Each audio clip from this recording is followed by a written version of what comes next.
Fortitude. It's a word that embodies strength, resilience, and an unyielding spirit. Welcome to Fortitude Family, where future legacies are born.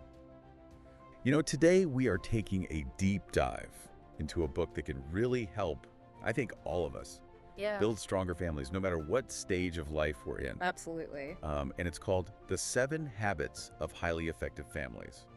The author, Stephen Covey, he takes these principles of personal effectiveness that he's so famous for Right. and shows us how to apply them to the dynamics of family life Yeah, it's like he's giving us a flight plan. to navigate the sometimes turbulent skies of raising a family. Exactly. And like any good pilot, Yeah. it's less about avoiding turbulence altogether and more about having the skills to course correct when you need to.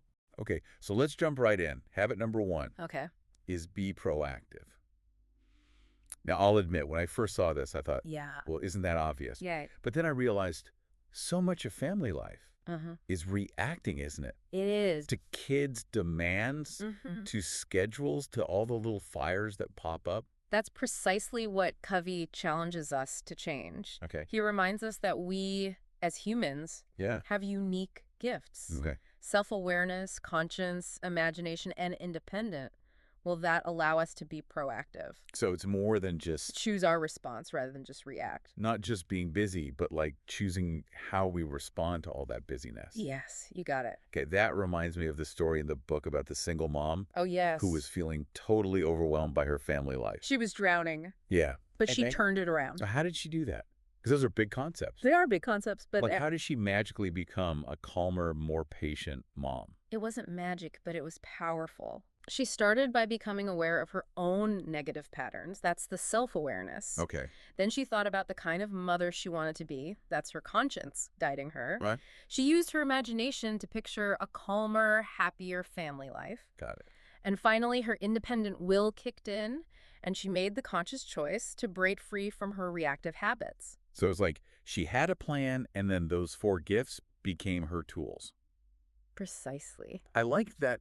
Okay, so listeners, think about a time you reacted emotionally in your family. Yeah. Maybe this week or even today. Happens to all of us. And how could you have used those same 4 gifts? Yeah. Self-awareness, conscience, imagination, and independent will Mm-hmm. to choose a different response. It's a game changer. Okay, that's a great challenge. It makes you realize you really do have more control than you think. You do. Okay, so let's move on to habit number 2. Begin with the end in mind. This one sounds a little, I don't know, intimidating. Yeah, I can see why you'd say that. Like, are we trying to script our family's future here? It's not about micromanaging the future. Yeah. Instead, think of it as creating a shared vision, like a family mission statement. Okay. It's about clarifying your family's values and deciding what's truly important. So it's like having a compass to guide your family's journey, even when we hit those inevitable detours. Exactly. And having that shared sense of purpose can be incredibly powerful. Okay, so how do we actually create this family mission statement? Well, Covey tells this amazing story about a family Right. who actually made matching T-shirts Matching T-shirts. with their family mission statement printed on them. Okay, how'd you hear this? Well, this family's son was diagnosed with leukemia not long after they came up with their mission statement. Oh, wow. And whenever they went to the hospital for his chemo treatments, he would always insist on wearing his mission statement T-shirt. Wow. It became a symbol of their unity and strength as a family. That's so powerful. It is. It reminds me of something we talk about a lot on Fortitude Family, Yes. financial planning. Oh, absolutely. The family mission statement can also guide our financial decisions, too. It helps you prioritize what truly matters Okay. and ensures that your wealth is aligned with your deepest values. Now on to habit number 3. Put first things first. I have to admit, this one always makes me feel a little guilty. I get it. Life gets so busy. It does. Right. Absolutely. And I know I'm not the only one who feels that way. Covey isn't saying you have to be perfect, but he does challenge us to really examine our priorities. Okay. He shares this sobering statistic. Okay. The average child spends 7 hours a day watching TV, but only 5 minutes with their dad. Wow, that's a wake-up call. It is. And I know it might not be every family, but it makes you think. It does. It forces us to ask ourselves, are my actions reflecting my true priorities? Yeah. Work is important. Providing for your family is important. All right. But your influence as a parent is irreplaceable. I struggle with that balance sometimes. I think we all do.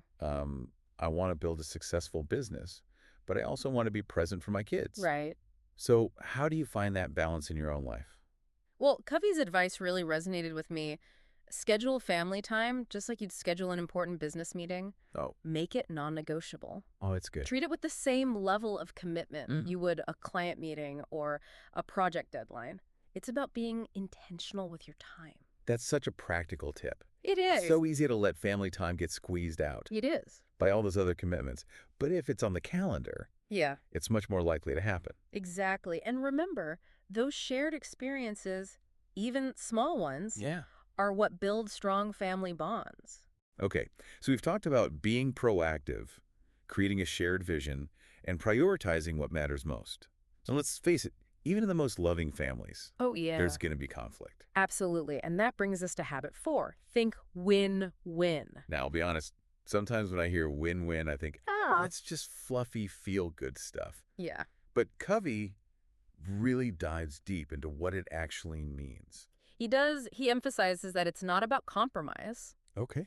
where everyone gets a little bit of what they want, but no one is truly satisfied. Right. It's about finding creative solutions where everyone benefits, where everyone feels heard and valued. So it's more about collaboration than competition, Yes. like shifting from that scarcity mindset to an abundance mindset. Exactly. It's about recognizing that family relationships are not a zero-sum game. Right. And it's a skill that can benefit your kids in all areas of their lives, Yeah. from negotiating with siblings to navigating friendships and even future workplaces. That reminds me of the story Covey tells about the woman who felt trapped in a lose-win marriage. Yes, her husband's needs and desires always came first, and she felt constantly neglected and unappreciated. Yeah, but then she discovered this whole idea of win-win, and it completely transformed her marriage. It did. She started asserting her own needs, communicating more effectively, and working with her husband to find solutions that benefited both of them. Yeah. And surprisingly, her husband responded positively.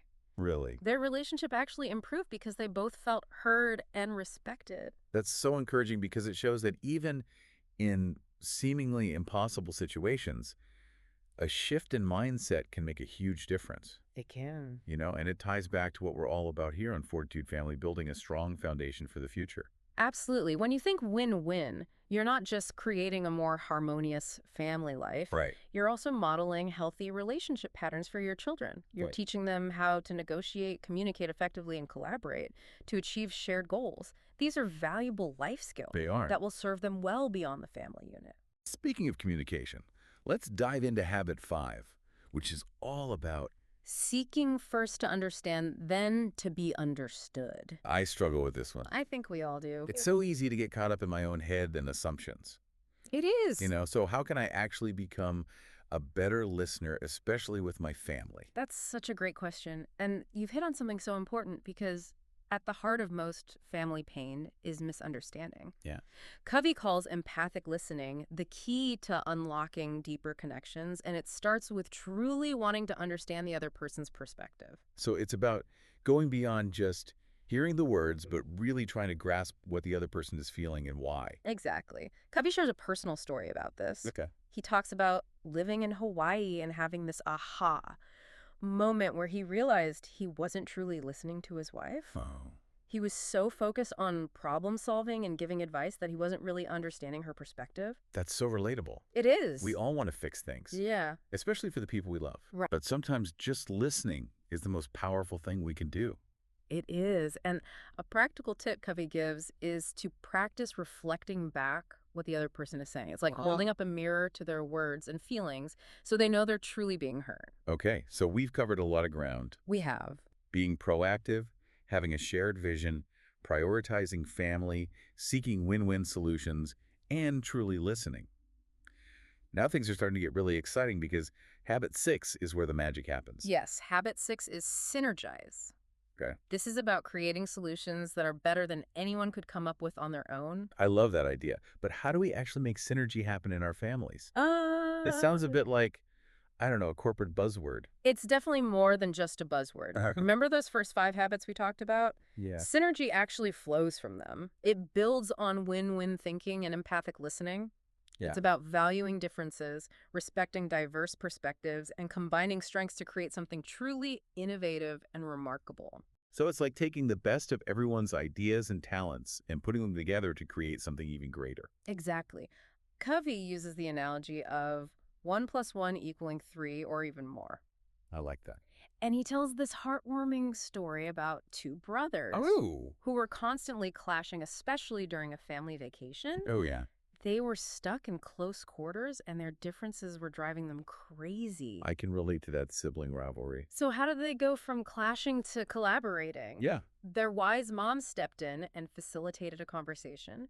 Yeah. She had them each express their perspective and then truly listen to the other's point of view. Okay. And through that process, something amazing happened. Hmm. They started to see how their differences could actually be strengths. Oh, So instead of seeing their differences as obstacles, they started to see them as assets. I love that. They learned to appreciate each other's unique talents and work together in a way that benefited both of them. Wow.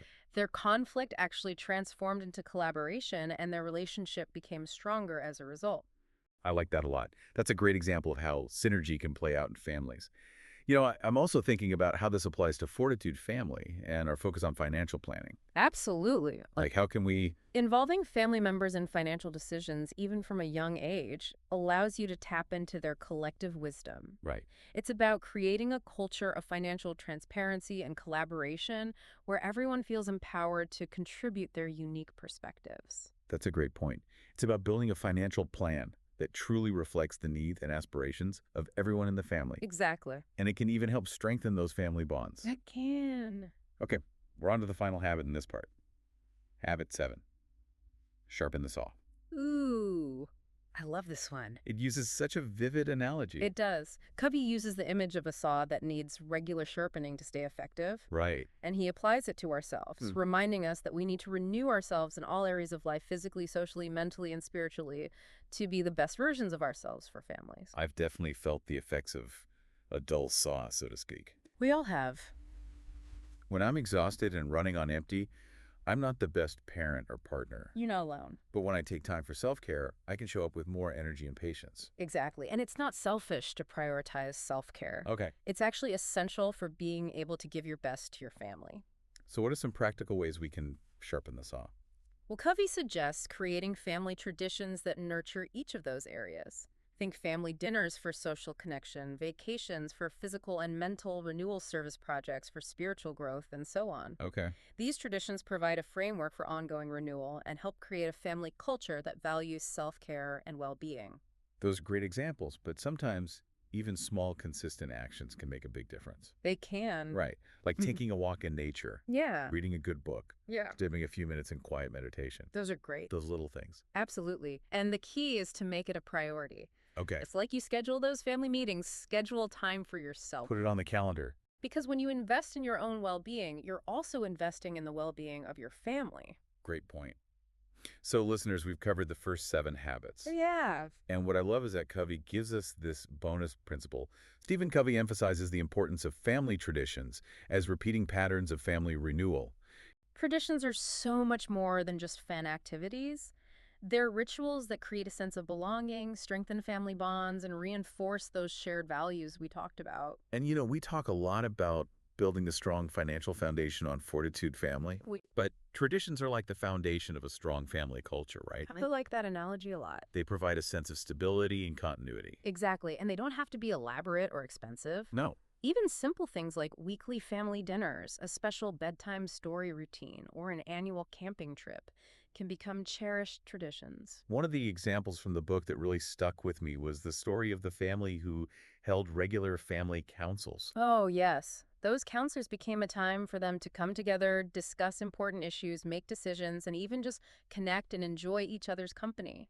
And what's interesting is that this tradition actually helped them navigate a major family crisis. You're talking about when one of their children was going through a really tough time. Yeah. The family council provided a safe space for them to talk, openly support each other, and work together to find a solution. And that tradition continued even after the children grew up and moved away. It did. It became a touchstone for them, a way to stay connected and maintain those strong family bonds. It's so powerful. It makes me think about the families we work with on Fortitude Family. Yeah.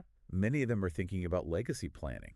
Right. And I think family traditions can be a powerful part of that. They can be. It's not just about passing down financial wealth, it's about passing down those rituals and memories that shape a family's identity. Absolutely. Those shared experiences become part of a family story, a story that gets passed down through generations, and it's something that money can't buy. Thank you for joining us on this incredible journey through the 7 habits of highly effective families. Remember, building a lasting legacy, it's a journey, not a destination. It's about making conscious choices every day. Choices that align with your values and contribute to a brighter future for generations to come. Don't forget to click the like and subscribe buttons to stay up to date from Fortitude Family. We'll be back soon with more insights on building legacies that last.